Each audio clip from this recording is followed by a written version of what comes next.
Welcome back to our webinar for The Conversation Continues. So many wonderful questions came in, so let's get to those, shall we? Perfect. All right.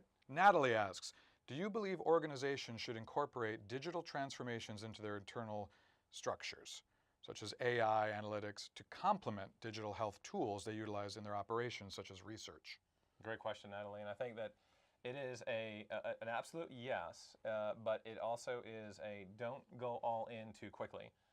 Many digital tools today are ones you want to test with and you want to understand and learn for a very small number, for a very small period of time. So if you're finding that you're implementing tools directly into your operations, you want to pull back on that because you're going to burn up a lot of political capital, and you don't want to do that. Certainly you don't want to risk your job. You're going to burn up a lot of real capital, and then you're going to also take a lot of resources away from other opportunities that you could bring into your organization. So it really is important to test. It's really important to have a process in place to bring in new technologies and emerging technologies, but do preferably non-operational testing outside the institution first, then bring it into the institution. If you see that works, bring it into the institution, do some very light testing, 30 to 60 days, and then if it works operationally with maybe one or so department, then actually ramp it up from there. But again, this is not a pilot where you take a year to do it. Try to do something that you can manage and pull through in a matter of 3 or 4 months. That's about it. But absolutely, continue trying to find those emerging technologies and bring them in and see how they operationalize. Manuel asks, do you think it is necessary for the approval of the FDA for new health digital apps? That's a great question too. All right. So it depends on what you're trying to do with the app. If the FDA approval will bring you a new reimbursement code and bring in a substantial amount of revenue to your therapeutic, your app, your digital therapeutic, whatever it might be, then absolutely yes.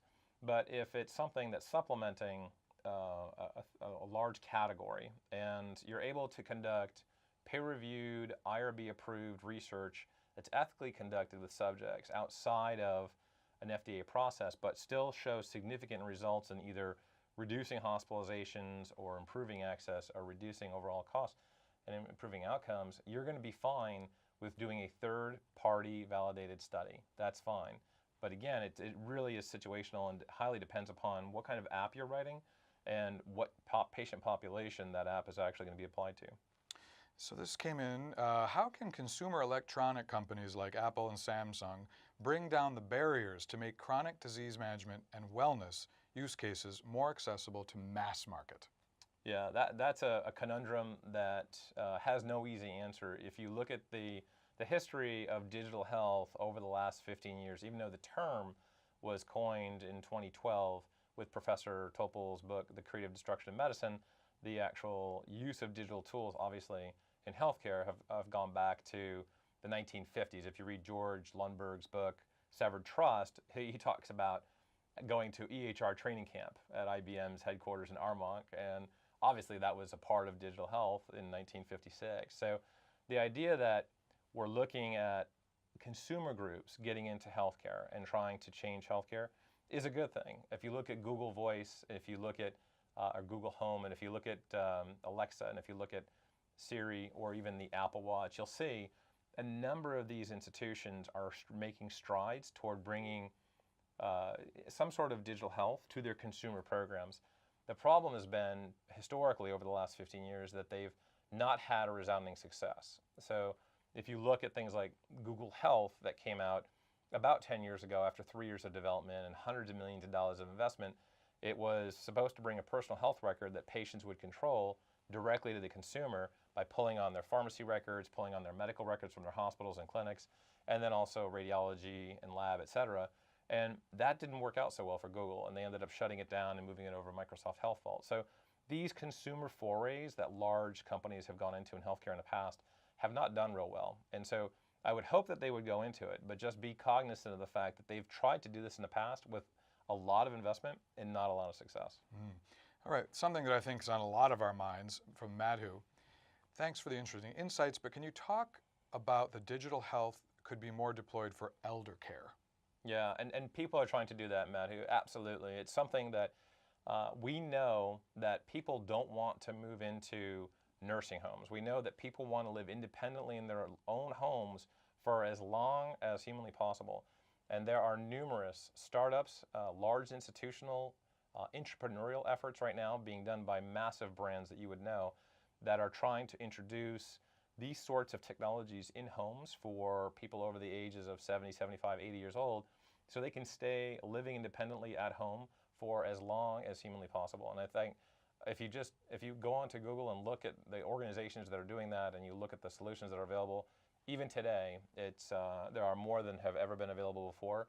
And I can tell you, just because we do so much research in this area, that there are a number of other ones coming out within the next year that'll be as good or better than the ones that you're having today, and much easier to use and implement. So this came in, which stakeholder do you think should be the steward of the patient journey? The provider, the payer, a population health management company, a diagnostics company that ties together and analyzes the results of all different diagnostic tests?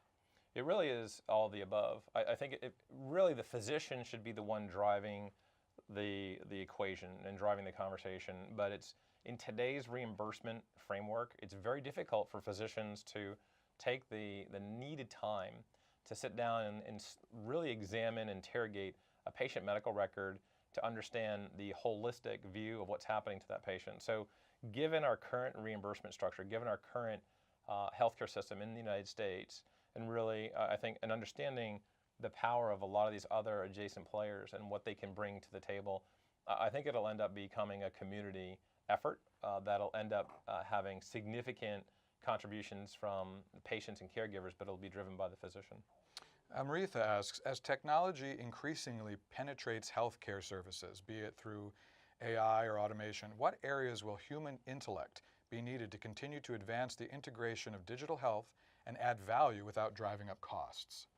Well, certainly the human factor here is the X factor, and that's what brings about all of the innovations that you're seeing, not just in developing the puzzle pieces, but also in putting them all together. So I think that human factor of understanding not only how the technologies fit together, but how they fit together for that specific patient population, whether it's the socioeconomics of the patient population, whether it's the socio-technical profiles of the patient population, or whether it's the therapeutic needs of the patient population. All of these factors have to be considered when not only focusing on individual health, but also focus on population health measures. And I think that human factor will never be removed from the equation. We will never see artificial intelligence that addresses that level of complexity and an understanding of what we're trying to do for an entire neighborhood or city, county, or state. So we have time for one more question. I'm going to combine two of them, though, because I think they go hand in hand. So Lyle and Ginta both asked, can you describe some of the risks associated with digital health, and what are some of the biggest challenges associated right now? Yeah, that's a great question. I think that the risks associated with digital health right now, and particularly from just my purview over the last 20 years, are when institutions stake 8-figure or even 9 figures of cash, of capital, on projects without doing any pre-testing or non-operational testing of those digital tools. Because they're doing two things. They're putting all their eggs in one basket, or a majority of their eggs in one basket. They're reducing their ability to look at other opportunities in digital health that could have significant game-changing effects on their institution. And they're pulling a lot of political capital into something that hasn't been completely tested and understood. And so when we look at a significant 8-figure or a 9-figure failure in digital health, it ends up not only becoming a failure for that generation of leadership within that institution, whether it's government or corporate or nonprofit, but we look at it as leaving a significantly toxic taste in future generations of executive leadership, because they continually say, well, look at what we did. We tried to do digital health back in 2005, and that lost us $250 million. Why would we ever try to do that again? So really that pre-testing, the rapid 30-day testing for not a lot of money, we're talking 5 figures, et cetera. Doing those early tests with whatever digital tool is looking to make its way into your institution is fundamental. And more importantly, developing that process to source, evaluate, and integrate those sorts of emerging technologies into your organization is absolutely critical to not only create, but also perfect in order for your institution to be sustainable over this digital revolution. Right. Thank you very much for staying Stan. and answering. Yeah. Thank you for joining us for The Conversation Continues. We'll see you next time.